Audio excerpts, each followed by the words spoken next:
people come to Paris, and one of the most memorable sights that you can see in Paris, and that is the cathedral on the river on River Seine. Brianna? All right, Jim, if you can stand by for me, I want to bring in Father Edward Beck on the phone. Father, this is an iconic Catholic landmark during a very important week. As you are watching this happen, what are you thinking? Well, the cathedral has been through so much in its history. Remember, it's built between the 12th and 14th centuries. It is the official seat of the Archbishop of Paris. And as was just mentioned, tourists come from all over the world and pilgrims to pray in this beautiful cathedral. So to see so much history going up in flames, I mean, it's just heartbreaking. I mean, the centerpiece of that cathedral has all these organs, one of the largest organs in the world, and the stained glass windows. And, you know, it's gone through a number of periods before of destruction and restoration. And yet they kept that facade and that interior true to the original design. It was vandalized in the 16th century. The Huguenots and the French king vandalized that cathedral and the contents. And many of the exteriors were removed because they were considered idolatrous. And during the French Revolution, it was converted into a storage warehouse for food. And yet, so it's been through so much. So to see it survive all of that and the numerous restorations, and now to see this, it's just heartbreaking. And we are actually seeing small parts of the roof caving in a little in some of these pictures that we're seeing from moments ago. This is horrific. We heard Melissa Bell saying that people are standing there on the street in horror.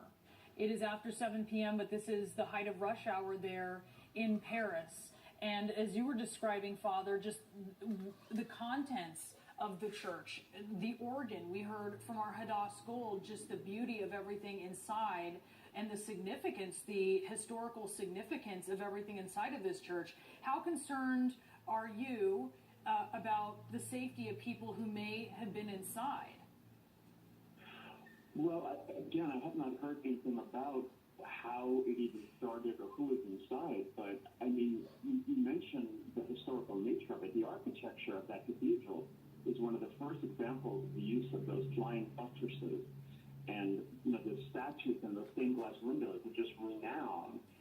And so I just think for pilgrims and people of faith, the horror is, yes, to see a beautiful building being destroyed, but people have moments of faith. People who've been married in there, people who have had funerals celebrated there. It's not just pilgrims. It actually is a thriving, living church community as well.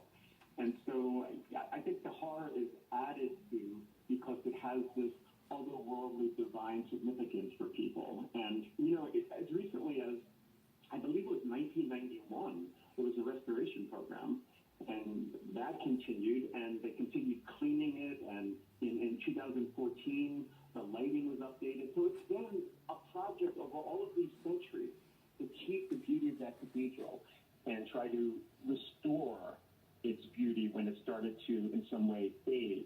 And yet now to see this is just unbelievable. All right, Father Beck, if you can stand by for me, I do want to reset what we are seeing here at the top of the hour. It is 8 p.m. in Paris, and it's a beautiful, warm day in Paris, and you are looking at the Cathedral of Notre Dame aflame. And at this point, the damage is catastrophic. There is yellow smoke and gray smoke, and in some parts, black smoke pouring from the ceiling of this cathedral as a fire engulfs it and continues to burn unabated. You have the fire department that is responding. There are fire boats on the Seine, but at this point, any efforts, if they've been able to undertake them, certainly with the structural challenges of this iconic building, have been completely ineffective, I should say, as we are watching this fire burn. You can see, I want to bring in Jim Bitterman. From where we're looking right now, we're getting an especially good view of the scaffolding that you were talking about. So the church has been under construction, and at this point we don't know what the cause of this fire is, but this is an outstanding question if this may have something to do with this catastrophe that we're seeing, Jim. Exactly, yes. And there was working going on, although I must say that over the last 40 years that I've been in Paris, there's been work going on at Notre Dame practically every year as they try to keep up with the ravages of age to keep the cathedral looking young, but this is going to set it back, way back. As Father Beck was saying, this is a functioning church. In fact, my daughter was baptized in Cathedral of Notre Dame because we lived in the neighborhood back in the early days, and it's just tragic to see this happening, especially right now during the high holiday season when so many events were going to be taking place. And like Father Beck also mentioned, the Notre Dame was known for its wonderful, wonderful organ, which was just restored a few years ago. And what remains of that is something that we'll have to see after things get under control here. But they don't seem to be anywhere near that right now. In fact, it seems to be burning out of control. Of course, it's a lot of old wooden beams and things like that. And just a few minutes ago, I'm not sure that our listeners were watching, but the spire that sits at the center of Notre Dame collapsed and fell down, symbolically spelling the end of the roof and a real setback for the cathedral. Yeah. So the spire has come down. That fell down, and that was, I mean, we could see the skeleton essentially of the spire falling down, and so now the consideration is also the inside and how that is going to perpetuate the damage inside of the building. This is an old building, Jim. It's not the kind of building that can be retrofitted exactly adequately to modern standards. And there are fireboats there on the river. There are firefighters and fire trucks trying to make it to the scene, but these challenges are clearly too much to overcome for them. Well, exactly. I mean, it sits in a RV, as they call it. It's a wide open space all around the cathedral, and in one sense, you could probably get fire trucks fairly close, but getting to where this fire is, the fire appears to be in the center of the building, so getting there would require a rather large, rather tall extension arm of the fire truck to get up that high and to get anywhere near the flames, and I suspect they're probably going at it from the inside as well, but it's still just a very difficult place to get to, and I think that we can see that from the pictures that are coming out that this is something that the firemen having access problems just getting to the fire and getting water onto the fire. So it's something that looks like it's going to burn for some time here. All right, Jim, stand by for me. I'm going to bring you back in just a moment. I do want to bring in Arash Darambash, who is there in Paris. His office is minutes away from the cathedral. You have been watching the smoke. Tell me what you were seeing. Yes, it's amazing scene. Everybody's crying. It's very sad because Notre Dame de Paris is a symbol of Paris and a symbol of France. This church, for us, for everybody, is a symbol of freedom, the symbol of fraternity, the symbol of Victor Hugo, the literature of France. And we are so sad because nobody can do something. This is a very amazing thing that we are seeing, everybody. And so as you watch, Arash, you said it seems that nothing can be done here. You hear the sirens, right? I mean, you're hearing the fire department respond, and yet they don't seem to be able at this point to intervene. Nobody sees something at first, but I think that everybody said that it is a problem of technique, a technical problem, that this is the origin of the fire. Maybe, I don't know, but we are afraid because, because of the attempt in France 3 years ago, we are so paranoid now, and we don't know, but the immediate importance today, right now, is to stop this fire, because this is the symbol of France, and we have to do something immediately. And the President of France, Emmanuel Macron, stopped his speech tonight, because this is a very most important situation for us, for the French people. That's right. The French president had an address, and he is delaying that in light of this, which just shows you how significant the damage to this national treasure it is going to be. And so, Arash, is Paris stopped, essentially, just talking about this and watching this? You must be able to see this from all over the city. everybody is afraid right now because of this situation, because we don't know exactly what happened. The first security is coming, the fire persons are coming immediately to do the best work.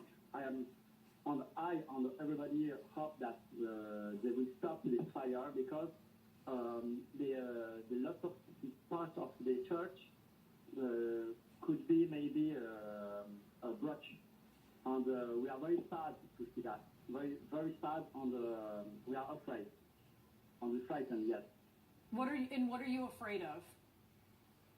We're afraid because this church is a very important church for us. This is the most important and the symbol of the Church of France. And the security of this place could be very important. We get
Okay. He was so decrepit.